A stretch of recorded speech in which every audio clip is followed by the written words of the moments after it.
Everyone, welcome to my channel. मैं तेगु club story love is not a joke का part 3 upload करने जा रही हूँ। अगर आपने इसके पहले के पार्ट नहीं देखे हैं तो पहले आप देख लीजिए, फिर आपको स्टोरी पसंद आएगी और समझ में भी आएगी। अगर मेरी स्टोरी आपको पसंद आए तो मेरे चैनल को लाइक, सब्सक्राइब एंड कमेंट कर दीजिएगा। Let start the story. Story के हमने देखा था कि ते जो कि अपनी दोस्तों से मिलकर के बहुत ज़्यादा खुश थी और फिर ते को अपने पास्ट के बारे में याद भी आया था और इस सबको याद करके ते बहुत ज़्यादा शौक हो चुकी थी। जिसके बाद जेहोप ने ते को होश में लाया था। सभी लोग ते के पास होते हैं और ते से बोल रहे होते कि ते तुम ठीक हो ना। ते बोलती है डैड मैं ठीक हूँ और मुझे नींद आ रही है। जिसके बाद जेहोप ते को अच्छे से प्यार से सुला देते हैं और फिर सभी लोग ते के रूम से बाहर आ जाते हैं। सभी लोग बोलते हैं ते ठीक तो है ना। तभी जेहोप बोलते हैं वो पूरी तरीके से ठीक है, बस कभी कभी वो उसे पैनिक अटैक आने लगते हैं जब वो बैड ड्रीम देखती है। तो ये सुन करके सुगा सुगा बोलता है क्या हमें डॉक्टर के पास तेको ले जाना चाहिए। तो बोलते हैं नहीं, सब डॉक्टर ने पहले ही बोला था। कभी कभी ऐसा होता है जब सभी लोग कुछ ज़्यादा ही डीपली किसी चीज़ के बारे में सोचते हैं और तुम्हें तो पता ही है जंगकुक से ते कितना ज़्यादा प्यार करती है।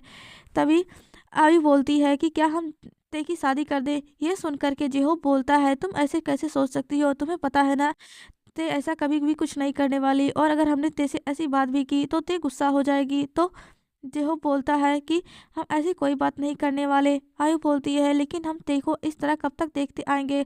हम उसको अगर दूसरी शादी करा देते हैं तो हो सकता है अपनी नई लाइफ को एक्सेप्ट करे और वो सब कुछ भूल जाए। ये सुन करके जेहो बोलता है ऐसा तो कभी नहीं करेगी क्योंकि ते दूसरे इंसानों जैसी नहीं है, तुम्हें पहले से पता है। ये सुन करके आयु बोलती है कि मुझे पता है कि ते एक इंसान और एक चीज़ के बारे में ज़्यादा सोचती है, इसलिए तो ते कभी किसी पर जल्दी भरोसा नहीं कर पाती। अगर उस पर भरोसा कर लेती है तो जी जान से भरोसा करती है। इसलिए ते ने जंगकुक पर इतना ज़्यादा भरोसा किया था और जंगकुक ने जब ते का दिल तोड़ा तो ते को इतना ज़्यादा हर्ट हुआ। ये सुन करके सुगा बोलता है कि हम ते को प्यार से रखेंगे और किसी चीज़ के लिए फोर्स नहीं करेंगे। अगर ते को दूसरी शादी करनी होगी तो वो करेगी, चाहे जिससे हम उसके रास्ते में पहले भी नहीं आते थे अभी भी नहीं आएंगे। ये सुन करके जेनी बोलती है कि सुगा सही बोल रहा है। जिसके बाद सभी लोग अपने अपने रूम में सोने के लिए चले जाते हैं। ऐसे ही सुबह होती है और जेनी जो कि किचन में पहुंच चुकी होती है और वो सभी के लिए ब्रेकफास्ट बना रही होती है। तभी आयु वहाँ आ जाती है और बोलती है जेनी बेटा तुम ये क्या कर रही हो।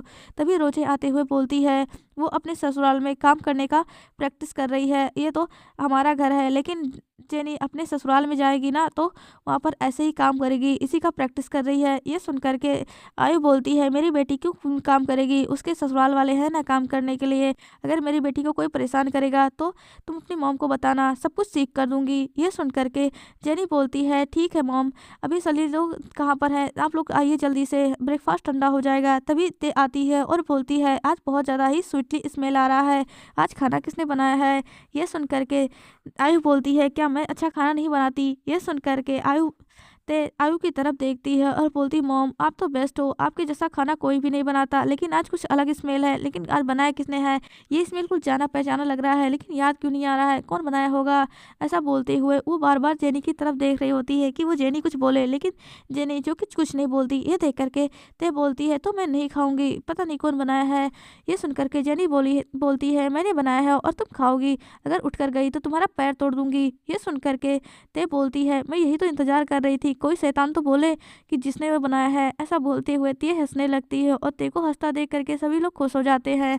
जिसके बाद सभी लोग ते के साथ बैठ करके ब्रेकफास्ट एंजॉय करते हैं। तभी ते के पास उसके असिस्टेंट का कॉल आता है और बोलता सर जो कल हमने मीटिंग कैंसिल की थी वो आज हमारे साथ मीटिंग करना चाहते हैं। ये सुनकर के ते बोलती है ठीक है 9 बजे का मीटिंग रख दो, 9 बजे मीटिंग रूम में मैं मिलूंगी। ये सुनकर के असिस्टेंट ओके बोल देता है। तभी सुगा बोलता है कि हमें तो जेनी और रोजे के शॉपिंग करने के लिए जाना था ना। तो ते बोलती है तुम दोनों चिंता मत करो, मैं तुम दोनों के लिए एक बहुत अच्छा सा ब्राइडल ड्रेस तैयार की हूँ, उसे ही तुम दोनों पहनोगी। ये सुन करके जिमिन बोलती है मेरा, तो बोलते हैं तुमने मेरे लिए इंतज़ार किया था क्या, तो मैं तुम्हारे लिए क्यों तैयार कराऊंगी। तो बोलते हैं कि लेकिन मैं भी तो तुम्हारी दोस्त हूँ ना। तो बोलते हैं तुमने मेरा इंतज़ार नहीं किया था इसलिए मैं तुम दोनों के लिए नहीं रेडी कराई हूँ, लेकिन जिनी और तुम दोनों और वो दोनों गधे कहाँ कहाँ है? काई और इनवू, वो क्या मुझसे नहीं मिलने आएंगे?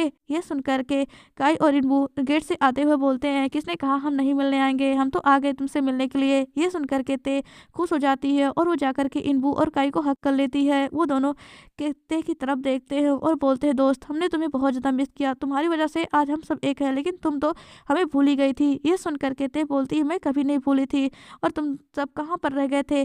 चलो मैं तुम दोनों को शाम को मेरे साथ चलना, सभी को मैं वेडिंग ड्रेस दिखाऊंगी। ये सुन करके सभी लोग खुश हो जाते हैं, जिसके बाद ते सभी को बाय बोलती है और वो कंपनी आ जाती है।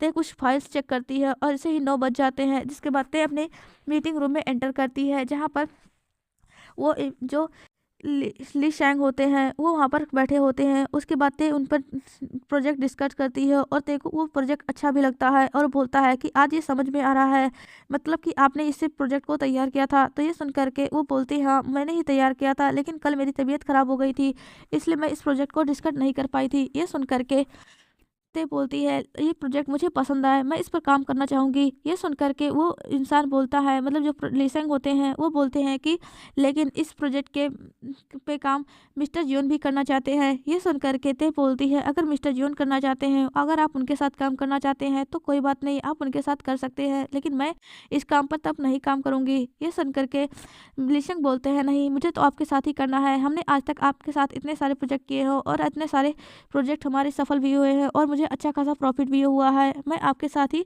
काम करूँगा। ये सुन करके ते खुश हो जाती है और बोलती है, तो ठीक है, हम इस प्रोजेक्ट पर जल्दी काम स्टार्ट करेंगे। ये सुन करके लीशंग बोलते हैं, ठीक है। जिसके बाद वो लोग हैंडशेक करते हैं, कॉन्ट्रैक्ट साइन होता है और फिर लीशंग अपने सेक्रेटरी और उस एम्प्लॉय के साथ वहाँ से चले जाते हैं। ते अपने असिस्टेंट की तरफ देखती है और बोलती है, क्या हुआ, तुम मेरी तरफ ऐसे क्यों देख रहे हो? तो बोलते हैं, कुछ नहीं, बस ऐसे ही। तभी हम दूसरी तरफ जंकुक का देखते हैं। जंकुक जो कि अभी अपने कैबिन में बैठा होता है, तभी उसके पास असिस्टेंट आता है और वो बोलता है कि बॉस सब कुछ पता चल गया है। ऐसा बोलते हुए वो एक ईमेल जंकुक को दिखाता है। जंकुक जब ईमेल को पढ़ता है तो पूरी तरीके से शॉक हो जाता है और बोलता है, तुमने मेरी वजह से कितना कुछ सफ़र कर लिया, लेकिन मैं अब तुम्हें सफ़र नहीं करने दूंगा। अब तुम सिर्फ मेरे पास होगी और खुश रहोगी हमेशा। मैं तुम्हारी खुशी का हर पल ध्यान रखूंगा, चाहे उसके लिए मुझे सब कुछ अपना गंवाना ही क्यों ना पड़े। मैंने आज से बहुत कुछ कमाया है, लेकिन तुम्हें खोकर काम आया है। अब तुम्हें पाकर चाहे मुझे हर सब कुछ कमाना पड़े तो मैं सब कुछ करूँगा। ऐसा बोलते हुए जंकुक तेके पिक को जो कि उसमें लगा होता है वो देख रहा होता है। तभी जंकुक के पास उसके लॉयर का कॉल आता है। जंकुक फ़ोन उठाता है। तभी लॉयर बोलता है कि सर डिवोर्स पेपर तैयार हो चुका है, मैं डिवोर्स पेपर अपने असिस्टेंट के पास साथ भेज रहा हूँ। ये सुन करके जंकुक ओके बोल देता है। तभी जंकुक का वो पेपर आ जाता है और जंकुक उस पेपर को देखता है तो बहुत ज़्यादा गुस्सा हो जाता है और वो बोलता है, असिस्टेंट तुरंत ही लॉयर के पास कॉल करता है। बोलता है, इसमें क्या है, मैं एलिमनी क्यों दूँ? उसने मुझसे ज़बरदस्ती शादी की थी और इसमें मैं एक पैसे का भी एलिमनी नहीं देने वाला हूँ। ये सब कुछ मेरे ते का है और मेरे ते को ही मिलेगा। ये सुन करके लॉयर बोलता है, ठीक है सर, मैं फिर से तैयार कर दूंगा। जिसके बाद जंकुक उस पेपर को तुरंत ही फाड़ देता है। उसके बाद लॉयर वो असिस्टेंट वहाँ से चला जाता है। हम दूसरी तरफ लॉयर को देखते हैं और बोलता है, बिना एलिमनी के कौन पेपर साइन करेगा? मुझे तो नहीं लगता साइन होने वाला है। ऐसा बोलते हुए वो अपना पेपर कुछ ही पलों में फिर से रेडी कर देता है और वो अपने असिस्टेंट की मदद से वहाँ पर भेज देता है। जंकुक उस पेपर को देखता है और वो उसे पसंद आता है और वो लॉयर को बोलता है कि ये बहुत अच्छा है। जिसके बाद जंकुक उस पेपर को लेकर के अपने घर आ जाता है, जहाँ पर मिसेस जिन लिसा और उसका भाई ली शेंग ये सभी लोग बातें कर रहे होते ली शियोंग बातें कर रहे होते हैं। तभी लिu शियोंग ते की लिसा की तरफ देखता है और बोलता है, सिस्टर आप मेरे साथ घर चलोगी, डैड आपसे मिलना चाहते हैं। ये सुन कर के लिसा बोलती है, डैड मुझसे क्यों मिलना चाहते हैं? मैं अभी नहीं आ सकती, मुझे अभी अपने ससुराल में ही रहना है। तभी वहाँ पर जंकुक आते हुए बोलता है, नहीं तुम्हारी बहन जल्दी तुम्हारे साथ जाएगी, बस कुछ पल रुको। ऐसा बोलते हुए जंकुक डिवोर्स पेपर सामने रखते हुए बोलता है, इस पर साइन करो। ये सुन करके लिसा बोलती है, ये क्या है? तब जंकुक बोलता है, डिवोर्स पेपर है। ये सुन करके लिसा बोलती है, नहीं मैं इस पर साइन नहीं करूँगी, तुम्हें तो मेरा होना ही होगा। तो बोलते हैं, तुम कुछ भी कर लो, मैं तो तुम्हारा नहीं होने वाला हूँ। ऐसा बोलते हुए जंकुक अपनी मदर की तरफ देखता है और बोलता है, मदर आपने क्या बोला सोचा था कि मैं आपके इस ट्रिक में फंस जाऊंगा और आपकी इस लाडली बहू से शादी करके आपके साथ हमेशा ही इसके साथ बना रहूंगा। लेकिन नहीं, ऐसा कुछ भी नहीं होने वाला है। अब मैं अपने ते के पास जाऊंगा और आपको तो अब हार न मानना ही पड़ेगा। और तुम लिसा जल्दी से इस पेपर पर साइन करो, नहीं तो तुम अपनी बर्बादी देखोगी। ये सुन करके लिसा बोलती है, नहीं, मैं इस पेपर पर साइन नहीं करूंगी। ऐसा बोलते हुए उस पेपर को अपने हाथ में लेती है और फाड़ देती है। ये देख करके जंकुक को गुस्सा आता है, लेकिन जंकुक कुछ नहीं बोलता और बोलता, ठीक है, अब तुम पछताओगी। ऐसा बोलते हुए जंकुक वहाँ से चला जाता है और वो अपने लॉयर के पास कॉल करता है, बोलता है सेम पेपर फिर से रेडी करो। जिसके बाद जंकुक किसी के पास कॉल करता है और बोलता है, जल्द से जल्द मुझे ली यांग के पास सारे काले कारनामों के बारे में पता लगाना है और सब जितना सब कुछ तुम्हें प्रूफ है वो सब कुछ मुझे दो। ये सुन करके वो डिटेक्टिव बोलता है कि सर, हमने सब कुछ पता लगा लिया है और कुछ ही पलों में आपके पास होगा। ये सुन करके जंकुक ओके बोल देता है। दूसरी तरफ हम लिसा को देखते हैं। लिसा जो कि रो रही होती है, वो रो रही थी कि नौटंकी कर रही थी, कुछ भी पता नहीं था। तभी वहाँ पर जिन आती है। जिन बोलती है कि लिसा क्या हुआ। लिसा बोलती है, मॉम, आप कह रही थी कि जंकुक मुझसे प्यार करेगा, लेकिन अब तो वो डिवोर्स देना चाहता है। ये सुन करके जिन बोलती है, तुम चिंता मत करो, उसे मैं डिवोर्स नहीं देने दूंगा। उसके पास कोई वही नहीं रहेगा कि मध्य ही नहीं रहेगा जिसके वो छाछ पे तुम्हें डिवोर्स दे पाए। इसलिए तुम्हें इस मेरी एक बात माननी होगी। ये सुन करके लिसा बोलती है, क्या। तब वो एक पाउडर निकालती है और वो लिसा के सामने करती है। लिसा बोलती है, ड्रग्स। तो बोलते हैं, हाँ, आज जंकुक ड्रग्स लेगा और वो भी मैं दूंगी। ऐसा बोलते हुए लिसा और जिन दोनों किचन में आ जाती हैं और वो खाना तैयार करती है। ऐसा ही शाम हो जाती है, सभी लोग डिनर कर रहे होते हैं। जंकुक भी डिनर करता है, लेकिन जंकुक सिर्फ उसी उसी डिशेस को ले रहा था जो सभी लोग खा रहे थे। जंकुक को पता नहीं क्यों ऐसा लग रहा था कि कुछ आज गलत होने वाला है, इसलिए जंकुक उन्हीं उन्हीं डिशेस को ले रहा था जो सभी लोग उस चीज़ को खा चुके होते हैं। जंकुक अच्छे से अपना फूड खत्म करता है और उसके बाद वो बिना किसी को देखे वहाँ से अपने रूम में आ जाता है और अपने बेड पर लेते हुए जंकुक ते को याद कर रहा होता है। उसके पास ते की एक फ़ोटो होती है। उसी फोटो को देखते हुए जंकुक बोलता है, ते, मैंने तुम्हें बहुत ज़्यादा मिस किया। और उसके पास उसके रूम में बहुत सारी ते के फ़ोटो लगी होती हैं। उन्हीं फ़ोटो को देखते हुए जंकुक सो जाता है। थोड़ी देर में वहाँ पर लिसा आती है और लिसा जंकुक के पास लेटते हुए बोलती है कि जंकुक, मैं तुमसे बहुत ज़्यादा प्यार करती हूँ और मैं तुमसे दूर नहीं जा सकती। ऐसा बोलते हुए जंकुक के ऊपर लिसा उसे किस करने के लिए आगे बढ़ती है। तभी जंकुक लिसा का मुंह पकड़ लेता है और उसे अपने ऊपर से धक्का देते हुए बोलता है कि मुझे लगा ही था कि तुम यहाँ पर होगी। ऐसा बोलते हुए जंकुक लिसा को गुस्से से देखता है और बोलता, तुम्हारी हिम्मत कैसे होगी मेरे रूम में आने की। मैंने तुम्हें कितनी बार कहा है कि मेरे रूम से बाहर ही रहा करो, जो तुम्हारा रूम है वहीं पर खुश रहो। मेरे रूम में कभी दोबारा आने की कोशिश मत करना, नहीं तो मैं तुम्हारा वो हाल करूंगा तुमने कभी सोचा भी नहीं होगा। ये सुनकर के लिसा बोलती है, जंकुक, मैं तुम्हारी वाइफ हूँ और इस रूम पे तुम्हारा जितना हक है उतना ही मेरा भी है। ये सुनकर के जंकुक बोलता है, ना मेरी किसी चीज़ पर, ना मेरी बॉडी पर, ना मेरे रूम पर, ना कहीं पर भी तुम्हारा हक नहीं है। तुम मेरी कोई भी नहीं लगती, तुम सिर्फ मेरी मॉम की वाइफ हो, मेरी मॉम की डॉटर इन लॉ हो, मेरी कुछ भी नहीं लगती। और इसलिए मेरे रूम से बाहर निकल जाओ, नहीं तो मैं तुम्हारा वो हाल करूंगा तुमने कभी सोचा भी नहीं होगा। ये सुन करके लिसा बोलती है, मैं चाहती हूँ कि तुम्हारा बहुत मेरा बुरा हाल करो। ये सुन करके जंकुक बोलता है, तुम्हारी से घटिया इंसान को मैंने कभी सोचा भी नहीं होगा। मैं तुम्हारे मैं जैसा सोचता था तुम सच में वैसी ही हो। ऐसा बोलते हुए जंकुक लिसा को पकड़ता है और उसे अपने रूम से बाहर लॉक फेंक देता है और उसके बाद वो इमरजेंसी लॉक लगा देता है और जंकुक जा करके अपने बेड पर लेट जाता है। ऐसे ही जंकुक का सुबह होता है। तब उस जन दूसरी तरफ हम लिसा को देखते हैं जो जिन के पास आती है और बोलती है, मॉम, आपने क्या ड्रग्स नहीं मिलाया था। तब बोलते हैं, नहीं, मैंने नहीं मिलाया था, मुझे पता चल गया था कि जंकुक को शक हो चुका है, इसलिए मैंने नहीं मिलाया था। ये सुन करके लिसा बोलती है, मॉम, मुझे जंकुक के साथ जल्द से जल्द टाइम स्पेंड करना है क्योंकि मैं अब और लेट नहीं कर सकती। ये सुन करके जिन बोलती है, तुम चिंता मत करो, आज ही सब कुछ होगा। हम जंकुक को देखते हैं, जंकुक जो कि उस ड्राइवर्स पेपर को अच्छे से रख देता है और वो अपनी कंपनी आ जाता है और अपने असिस्टेंट से बोलता है कि जो भी प्रोजेक्ट हमारे ली कंपनी के साथ चल रहे हैं वो सब कुछ कैंसिल कर दो। ली सेंग और ली एंग, ली कंप्रेशन, दो अलग अलग इंसान हैं और दो अलग अलग कंपनियां हैं। ली शेंग जो कि है वो अच्छा इंसान है और ली एंग जो एक माफिया है और वो बहुत सारे गलत काम भी करता है और वो लिसा का फादर भी है। जंकुक अभी लियांग के बारे में ही बात कर रहा था। जंकुक अपने असिस्टेंट की तरफ देखता है और ये सब कुछ बोलता है। जंकुक की बात सुन करके असिस्टेंट बोलता है, ठीक है सर, और वो नीचे मतलब अपने फ़ोन को लेता है और वो जल्दी से ली एंग के असिस्टेंट के पास कॉल करता है और बोलता है कि हमारे सर ने आपके साथ जितने भी उनके प्रोजेक्ट चल रहे हैं हाल ही में, वो सारे कैंसिल कर दिए हैं और उन्होंने अपने पार्टनरशिप को भी ख़त्म कर दिया है। ये सुन कर के वो उसका असिस्टेंट बोलता है, लेकिन आप लोग ऐसा कैसे कर सकते हैं? तो बोलते हैं अपने बॉस को बता देना। ऐसा बोलते हुए असिस्टेंट कॉल कट कर देता है।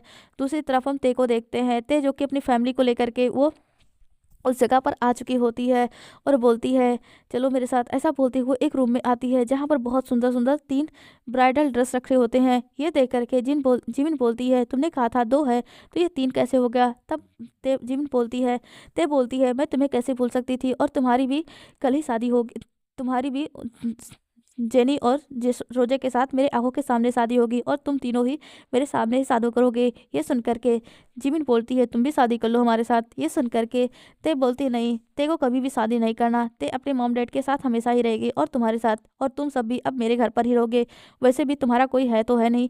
ये सुन करके सुगा बोलता है मुझे कोई प्रॉब्लम नहीं है। जिसके बाद सभी लोग हाँ बोल देते हैं। जिसके बाद सभी लोग अपने अपने ड्रेस को पहन कर देखते हैं और सभी को उनका ड्रेस पूरी तरीके से फिट भी आता है और उनके ऊपर जचता भी है। तभी इनबू बोलता है कि हमारा ड्रेस तो दिखाया ही नहीं तुमने। तभी वो बोलते हैं रुको तुम्हारा भी ड्रेस है, और वो सुगा और इनबू और काई को लेकर के दूसरे रूम में आ जाती है और वहाँ पर भी बहुत ब्यूटीफुल 3 पीस सूट रखे होते हैं, 3 और तीनों ही वो लोग पहनते हैं और वो तीनों ही उनके उनके पहनने के बाद वो पूरे तरीके से बहुत हैंडसम लग रहे होते हैं। तब सुगा बोलता है मैं इतना हैंडसम हूँ, मुझे यकीन नहीं हो रहा है। तभी ते बोलती है तुम हैंडसम हो इसलिए इस ड्रेस में तुम और भी ज़्यादा हैंडसम लग रहे हो। तभी वहाँ पर जिमिन, जेनी और रोजे ये तीनों आ जाती हैं और साथ ही साथ जेहोप और आई हुई, और इन 6 लोगों को एक साथ देख करके वो बोलती है कि ते ये तो इतने ज़्यादा हैंडसम लग रहे हैं, इतने ज़्यादा ब्यूटीफुल लग रही हैं कि मुझे तो यकीन नहीं हो रहा है कि ये लोग इतने भी हैंडसम और ब्यूटीफुल हैं। ये सुन करके ते बोलती है क्या मॉम आपको लगता है ये लोग हैंडसम और ब्यूटीफुल नहीं हैं? तो बोलते हैं नहीं, मेरी ते ही सबसे ज़्यादा ब्यूटीफुल है। ये सुन करके ते हंसती है। जिसके बाद सभी लोग बोलते हैं मेरा तो मन कर रहा है कि मैं अभी शादी कर लूँ। ये सुनकर के ते बोलती नहीं नहीं नहीं, जब का डेट रखा गया है तभी तुम दोनों की शादी होगी। ऐसा बोलते हुए वो लोग को उनका ड्रेस निकालना पड़ता है और वो बोलती है यहाँ पर लॉक लगा है, यहाँ पर ये ड्रेस गायब नहीं होगा, इसलिए ये ड्रेस बहुत ज़्यादा कीमती है, इसलिए ये ड्रेस यहीं पर रहेगा, ये तुम दोनों के तीनों की शादी के टाइम ही वहाँ पर जाएगा। ये सुन करके इनपू बोलता है ठीक है, हमें तो कोई प्रॉब्लम नहीं है। जिसके बाद वो लोग वहाँ से निकल जाते हैं। ते और उसकी फैमिली वो लोग घर आ जाते हैं। ऐसे ही ते अपनी फैमिली के साथ बहुत ज़्यादा खुश रहने लगती है और वो किसी भी चीज़ों के बारे में नहीं सोचती। दूसरा दिन होता है और ते अभी अपनी कंपनी में होती है। तभी उसके पास उसका असिस्टेंट आता है और वो बोलता है ते तुम्हें पता है कि हमारे साथ, तुम्हें पता है ली एंड कंपनी जो माफिया की कंपनी है वहाँ पर क्या हो रहा है? ये सुन करके ते बोलती है कि क्या हो रहा है? तब बोलते हैं कि ली एंड कंपनी को पूरी तरीके से जो जियोन कॉर्पोरेशन है उन्होंने अबेंडन कर दिया है। उन्होंने जितने भी उनके साथ प्रोजेक्ट चल रहे थे वो सारे ही ख़त्म कर दिए हैं, और जिसकी वजह से ली एंड कंपनी बहुत ज़्यादा ही क्राइसिस में जा रही है। ये सुनकर के ते बोलती है तो हम ही उन्हें क्यों सपोर्ट करें, हमें हमारे भी जितने कॉन्ट्रैक्ट उनसे चल रहे हैं उतना ख़त्म कर दो। ये सुनकर के वो असिस्टेंट बोलता है लेकिन इससे तो हमारे भी नुकसान होंगे ना। तो बोलते हैं कोई टेंशन नहीं है, हमारा कुछ ज़्यादा नुकसान नहीं होगा क्योंकि हमारे 2 ही 3 प्रोजेक्ट हैं और जिसको हम बहुत अच्छे से फुलफिल कर लेंगे दूसरी कंपनियों के साथ। ये सुन करके इस असिस्टेंट दिमाग की तरफ देखता है और वो सोचता है कि ये कि इतनी छोटी सी उम्र में इतने अच्छे से कब कुछ सब कुछ कैसे संभाल लेती है, मुझे तो समझ भी नहीं आता। ऐसा सोचते हुए असिस्टेंट वहाँ से चला जाता है और वो लियांग के असिस्टेंट के पास कॉल करता है और उसे उस तीनों प्रोजेक्ट को कैंसिल करने के लिए बोल देता है। वो असिस्टेंट बोलता है कि प्लीज़ आप हमारे साथ ऐसा मत कीजिए, लेकिन ते का असिस्टेंट तुरंत ही कॉल कट कर देता है। दूसरी तरफ लियांग जो कि बौखलाया होता है और वो गुस्से से तिलमिला रहा होता है, वो बोलता है कि सभी लोग हमारे साथ ऐसा कैसे कर सकते हैं। तभी असिस्टेंट बोलता है कि बॉस दूसरी भी कंपनियां जो छोटी छोटी हैं इनकी कंपनी ये लोग भी हमारे साथ कॉन्ट्रैक्ट ख़त्म कर रहे हैं, इससे तो हमारा हम पूरी तरीके से बैंकरप्ट हो जाएंगे। ये सुन करके ली एंग बोलता है इन्होंने क्या सोचा है कि ये ऐसे करके मुझे धमकी दे देंगे, लेकिन उन्होंने नहीं पता कि मैं कौन हूँ। ऐसा बोलते हुए वो किसी के पास कॉल करता है और वो बोलता है कि जल्द से जल्द पता लगाओ कि जियोन जंगकुक की कमजोरी क्या है। ये सुनकर के वो इंसान बोलता है कि उसकी कोई कमजोरी नहीं है क्योंकि उसकी जो कमजोरी थी वो उससे बहुत ज़्यादा दूर जा चुकी है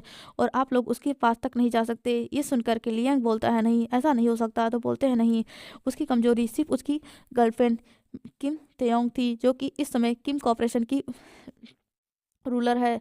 ये सुनकर के बहुत ज़्यादा ही शौक हो जाता है और वो बोलता है क्या किम कॉर्पोरेशन? तो बोलते हैं हाँ, जो कोरिया की सबसे बड़ी कॉर्पोरेशन है।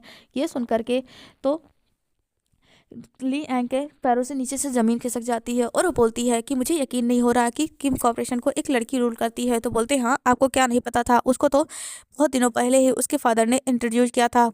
3 सालों के लिए वो गायब हो गई, बिजनेस वर्ल्ड से गायब हो चुकी थी, लेकिन 3 साल बाद उसने कम बैक किया है और उसने फिर से ही अपनी कंपनी को पहले ही पोजीशन पे पहुंचा दिया जैसा कि वो पहले थी। ये सुन करके लियांग बोलता है काश मेरे बच्चे भी ऐसे ही होते। ऐसा बोलते हुए लियांग बहुत ज़्यादा ही अफसोस कर रहा होता है। और दूसरी तरफ हम जंगकुक को देखते हैं। जंगकुक को ते के बारे में सब कुछ पता चल चुका होता है। जंगकुक ते से मिलने के लिए उसके घर आता है, लेकिन जेहोप और उसकी फैमिली उसे साफ साफ घर से बाहर निकाल देती है और बोलती है तुम कभी भी दोबारा हमारे घर पे मत आना, अगर तुम हमारे घर पे दिखे तो हम तुम्हें जिंदा गाड़ देंगे। ते बोलती है जंगकुक मेरी लाइफ में तुम्हारी कोई भी एंट्री नहीं है, क्योंकि मैं उन लोगों को अपनी लाइफ में नहीं दोबारा लाती जो हम धोखेबाज होते हैं। ये सुन करके जंगकुक बोलता है ते प्लीज़ मुझे माफ़ कर दो, मैं तुम्हें धोखा नहीं देना चाहता था। ते बोलती है तुम धोखा देना नहीं चाहते थे, लेकिन धोखा दिए तो होना।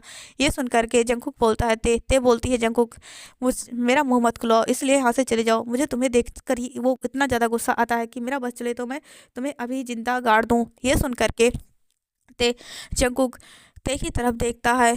ते बोलती है कि जंगकुक मैंने पहले ही कहा था कि मैं लाइफ में तुम्हें सेकंड चांस नहीं दूंगी अगर तुमने मुझे धोखा दिया तो। ये सुन करके जंगकुक बोलता है ते मेरी मजबूरी थी, तुम्हारी जान उस समय खतरे में थी। ये सुन करके ते बोलती है जंगकुक तुम्हें मेरे बारे में नहीं पता कि मैं किस फैमिली से बिलोंग करती हूँ।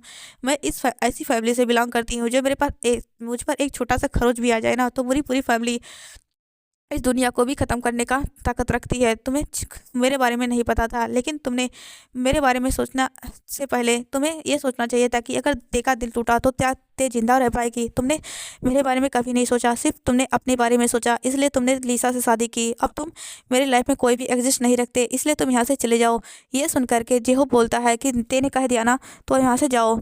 सुगा बोलता है जंगकुक मैंने तो तुम्हें अपना अच्छा दोस्त समझा था, लेकिन मुझे नहीं पता था तुम इतने ज़्यादा मतलबी होगे। मैं तुम्हारे बारे में अच्छा सोचता था कि तुम ते को कभी धोखा नहीं दोगे, लेकिन तुमने सिर्फ एक छोटी सी चीज़ के लिए तुमने ते को धोखा दे दिया। ये सुन करके जंगकुक बोलता है कि ते मैंने तुम्हें धोखा नहीं दिया। उस समय ली एंग ने मुझे धमकी दिया था कि अगर मैं उसकी बेटी लिसा से शादी नहीं करता हूँ तो वो तुम्हें मार देगा। ये सुन करके ते बोलती है इसका मजाक है, वो मुझे मार देगा, उसने कह दिया और उसने मुझे मार दिया। तुमने कैसे सोच लिया, और जो तुमने मुझे दर्द दिया है क्या उसका कोई भरपाई है। तुम यहाँ से चले जाओ जंगकुक, मैं तुम्हारा शकल भी नहीं देखना चाहती।